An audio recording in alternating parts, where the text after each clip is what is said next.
Transformers: Rise of the Beasts.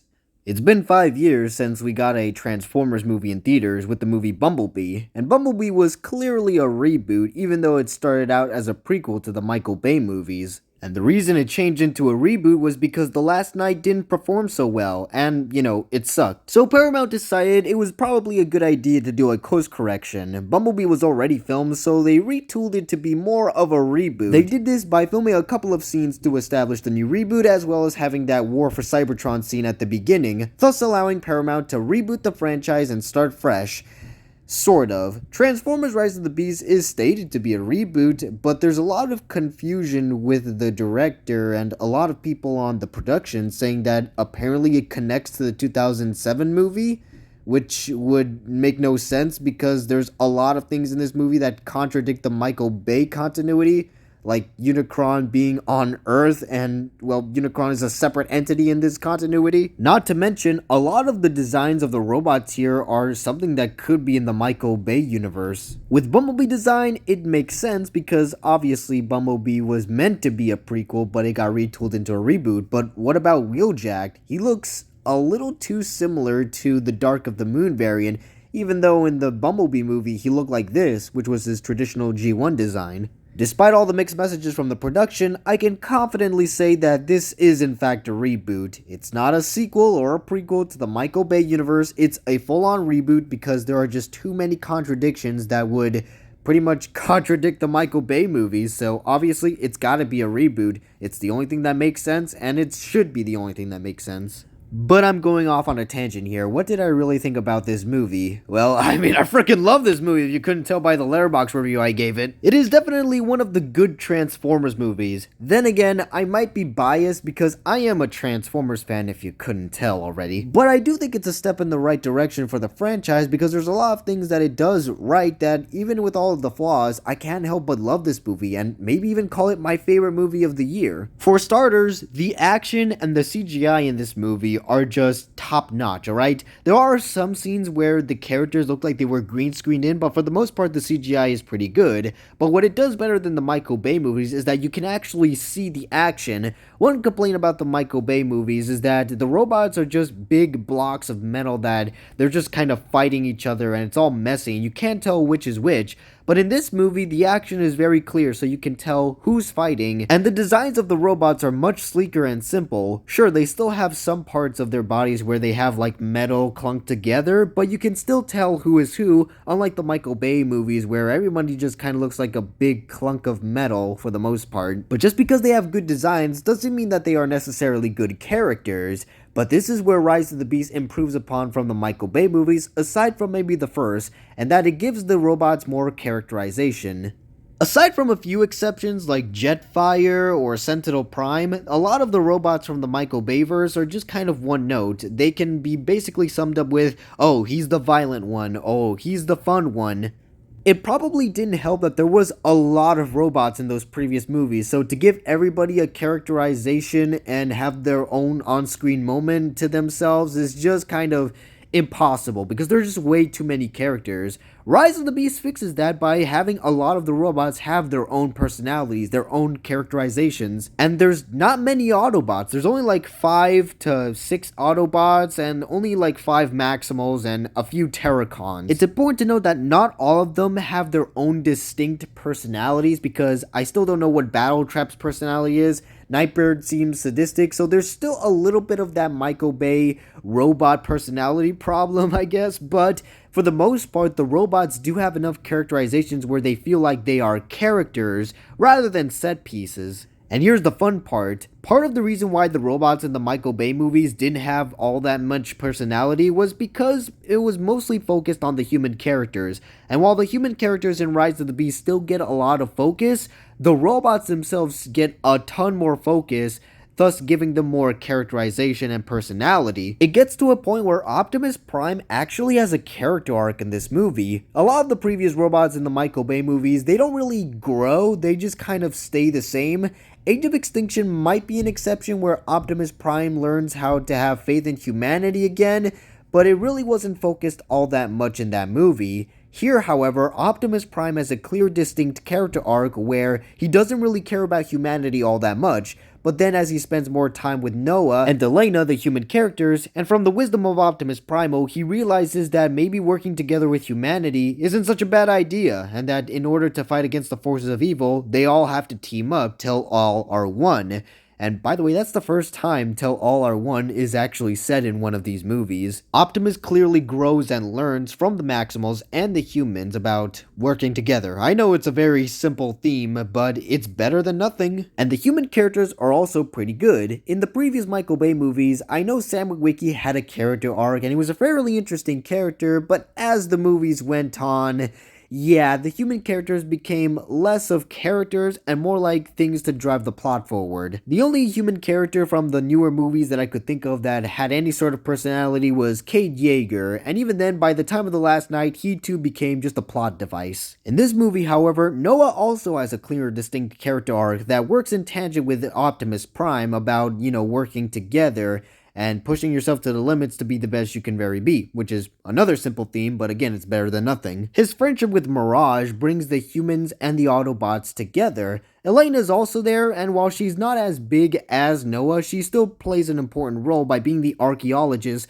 who studies the Maximal language, or Peruvian language, or whatever language was in that archaeological thing, and she basically helps translate things, and she even gets to participate in the final battle, her and Noah, which is something I really like, the humans actually participating in the final battle. For the most part in the Michael Bay movies, anytime humans participate in the Michael Bay movies, they're just kind of running around saying, "Optimus!" They're yelling and stuff.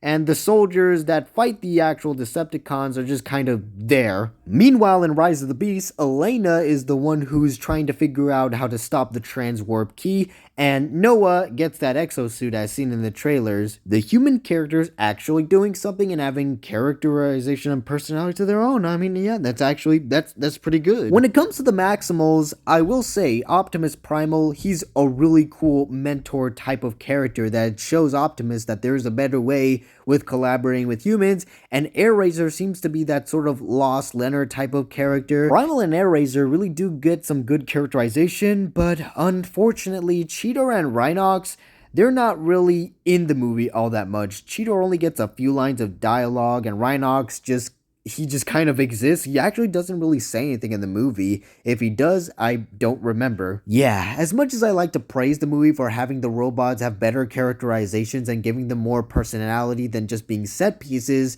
some of the robots are still extras. They have a little bit of personality to them, like Wheeljack is kind of a nerd, but they're not really deep characters or have character arcs, but that's okay. Not every character in a movie is going to have a fantastical arc. Some characters are just supporting characters, and some characters are just extras. If every character were to have a character development, we would be One Piece. So despite not every character having a deep character arc, it doesn't really need that. It just needs to have characters that have personalities and are actual characters instead of set pieces like in the Michael Bay movies. Another thing that's unlike the Michael Bay movies is that the plot itself is more coherent. In a lot of the Michael Bay movies, the plot structures were all confusing and were just all over the place. Like Revenge of the Fallen, for example, it sort of starts as a small scale thing where the Autobots are hunting Decepticons and Sam Witwicky's gotta go to college and stuff, but then suddenly the Fallen is gonna claim the end of the world. Now they all gotta go to Egypt and stuff, and then they learn the secret of the 7 primes and all of this weird deep lore stuff. And another example is The Last Night, where there's a lot more going on. Transformers are now illegal. There's weird things poking out of the ground because it turns out Unicron is Earth. And then the Decepticons have to work with the humans because they want to hunt down the Autobots because they got something that's really important. Oh, as it turns out, Cade is the Last Night, and there's a secret society of Transformers, and the Transformers have been around for a long time, and it's all so convoluted. And there's a lot of plot holes in them that contradict the previous movies. Oh my god.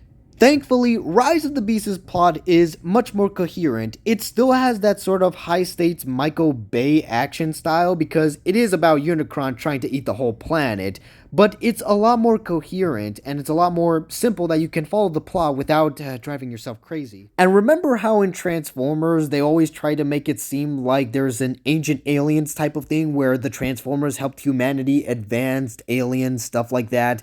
They kind of do this in a lot of franchises where they're all about, oh, how the weird fantastical stuff was actually around for a long time and they helped humans advance and stuff like that. Well, in this movie, Optimus Primal says how the Maximals arrived on Earth for a long time, and Elena says, oh, are you the ones responsible for the Nazca lines and all the other temples and stuff like that? And Primal's like, we don't take credit for human ingenuity. Thank you! Finally, give us humans some credit. We're not that dumb.